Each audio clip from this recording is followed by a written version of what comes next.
Hello everyone, मैं Ashok Phogat. APC classes में आपका स्वागत है। आज हम बात करेंगे बिजनेस स्टडीज़ के एक नए टॉपिक के साथ। टॉपिक का नाम है स्टाफिंग। ये जो चैप्टर है, ये टॉपिक है स्टाफिंग। इसमें हम कवर करने जा रहे हैं डेफिनेशन, इंपॉर्टेंस, स्टेप्स। चलिए बात करते हैं बच्चों definition of staffing. Staffing actually क्या होता है? नियुक्तिकरण। जब भी किसी संस्था में बहुत सारे पदों को भरना हो और उसके लिए हमें सही कर्मचारी चाहिए और उन्हीं को जब नियुक्त करते हैं तो उसके प्रोसेस को हम बोलते हैं स्टाफिंग।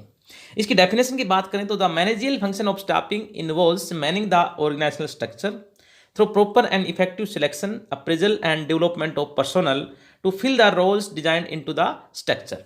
ये डेफिनेशन दी थी बच्चों कोंट्ज और ओ डोनेल ने। अगर एग्जाम में डेफिनेशन आए तो आप लिख सकते हो, मीनिंग आए तब भी लिख सकते हो।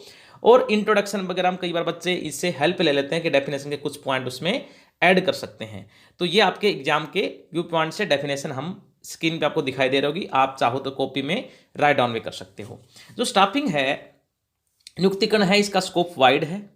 इसके कंसेप्ट को हम समझने से पहले इसकी इंपॉर्टेंस की ओर बढ़ते हैं कि इसका इतना लोग महत्व क्यों देते हैं। चलिए बात करते हैं इंपॉर्टेंस ऑफ स्टाफिंग।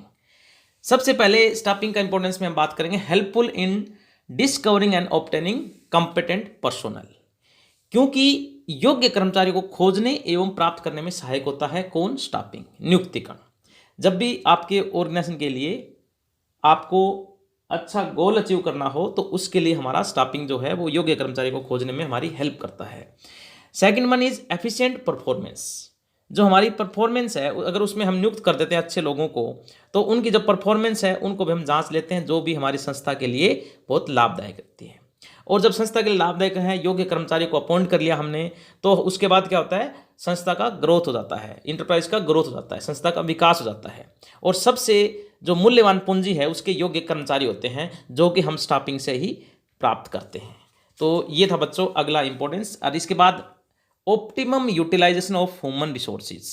जो मैन पावर है उसका मैक्सिमम यूटिलाइजेशन, ज़्यादा से ज़्यादा नुकसान, जो भी हमारे संसाधन हैं मैन पावर से रिलेटेड हैं या और कोई भी इससे जुड़ी एक्टिविटी हैं, उनका हमारा जो यूटिलाइजेशन है वो ऑप्टिमम हो जाता है स्टाफिंग की वजह से। और जब स्टाफ अच्छा होगा तो आगे चल के हम बात करेंगे भर्ती, चयन, प्रशिक्षण, विकास के काफ़ी पैसा खर्च करते हैं ताकि कर्मचारियों से हम पॉजिटिव रिस्पॉन्स ले सकें, उससे उत्पादन कहीं न कहीं कर्मचारियों से हमारे ऑर्गेनाइजेशन का बढ़े।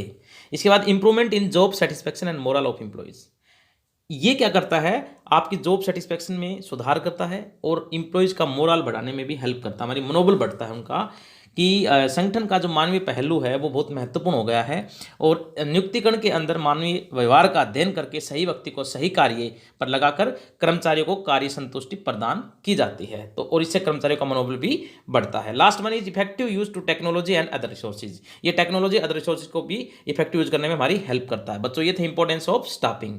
अब बात करते हैं steps involve in staffing process. आपकी स्क्रीन पे दिखाई दे रहे होंगे कि ऐसे कौन कौन से स्टेप्स हैं जो इनमें इंक्लूड होते हैं स्टाफिंग प्रोसेस में। सबसे पहले हम पता करेंगे एस्टिमेटिंग मैन पावर रिक्वायरमेंट, कि हमें कितने लोग चाहिए, एक्चुअली कितने और किस प्रकार के कर्मचारियों की आवश्यकता होती है। सबसे पहले हम इस चीज को डिफाइन करेंगे। इसके बाद हमारा आता है रिक्रूटमेंट। रिक्रूटमेंट एक वह प्रक्रिया है जिसके अंतर्गत मानव शक्ति की उपलब्धता के विभिन्न स्रोतों से संभावित कर्मचारियों की खोज की जाती है, उन्हें संस्था में प्रार्थना पत्र भेजने हेतु प्रोत्साहित किया जाता है। तीसरा हमारा है सिलेक्शन। जब आपका जो रिक्रूटमेंट होता है, जो चयन प्रक्रिया है, वो जो आपके फिलिंग खाली स्थान है, रिक्त पद हैं, उनमें जो संभावित उम्मीदवारों से सबसे ज़्यादा उपयुक्त उम्मीदवार को हम पहचानने की एक प्रक्रिया है। ये एक नेगेटिव प्रोसेस है कि जब आप भर्ती करते हो उन्हीं में से कुछ लोगों को सिलेक्शन के लिए बुलाया जाता है, जो हम आगे चल के डिटेल में पढ़ेंगे। देन आफ्टर क्या करते हैं? Placement and induction. जब किसी नए कर्मचारी की सिलेक्शन हो जाता है तो संस्था में हम उसको उस काम पे लगाते हैं जो उसके लिए ज़्यादा से ज़्यादा सुटेबल हो, जिससे हमें भी ज़्यादा बेनिफिट हो। जैसे कहते हैं ना, right person on the right job. और उसके बाद हमारा इंडक्शन का मतलब क्या हुआ? आगमन। इसमें नए कर्मचारियों का इंट्रोडक्शन किया जाता है पुराने लोगों के साथ, या उसको हम परिचित करवाते हैं, इनको बोलते हैं इंडक्शन। उसके बाद क्या करते हैं? Training development. जो आपके कर्मचारी व्यवस्थित प्रशिक्षण कर्मचारियों के ज्ञान एवं कौशल में वृद्धि करने में सहायता करते हैं, इसलिए उसको टाइम से टाइम पे ट्रेनिंग दी जाती है ताकि हमारा जो उनका काम, हमारे ऑर्गेनाइजेशन काम सुचारू रूप से चला जाए। और इसके बाद उनको डेवलपमेंट से भी अवगत कराया जाता है, जिससे उनकी कार्य क्षमता भी बढ़ती है, मनोबल बढ़ता है। इसके बाद परफॉर्मेंस अप्रेजेबल।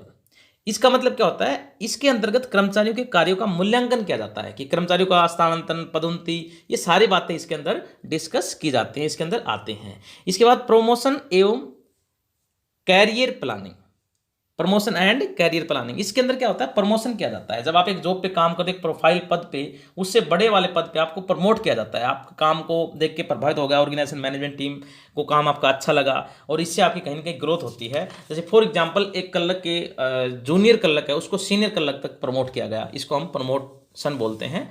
और इसके बाद हमारे एक पॉइंट बचता है इसमें, कंपनसेशन, जिसको हम बोलते हैं मुआवजा हिंदी में। Compensation refers to all forms of a pay और रिवार्ड्स गोइंग टू एम्प्लॉयज, इसको हम बोलते हैं कंपनसेशन। जब कोई एम्प्लॉय हमारे से छोड़ के जाता है या कहीं और कहीं जाता है तो उसका जो भी बनता है हम उसमें देते हैं, ये सारे कंपनसेशन, इसको कंपनसेशन बोलते हैं।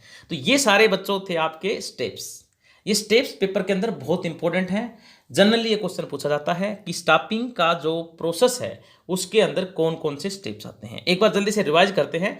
सबसे पहले एस्टिमेटिंग मैन पावर रिक्वायरमेंट, उसके बाद रिक्रूटमेंट, फिर selection, placement and induction, training and development, performance appraisal, promotion and career planning, और लास्ट वन है कंपनसेशन। ये सारे आपके स्टेप्स हैं और इसके ऊपर कई बार बच्चों केस स्टडी भी आती है और केस स्टडी में वो कुछ लाइनें लिखेंगे जिसमें हमें पहचानना पड़ेगा कि कौन सा स्टेप्स हमारे लिए स्टेबल है। तो ये सारे जो आपके पॉइंट हैं, ये आपके स्टेप्स बहुत आपको इंपॉर्टेंट है एग्जामिनेशन पॉइंट व्यू के से, और आपको इनको अच्छे से तैयार करना, इनके नोट्स बनाने हैं और आप कॉपी में भी आपको राइट डाउन करने हैं।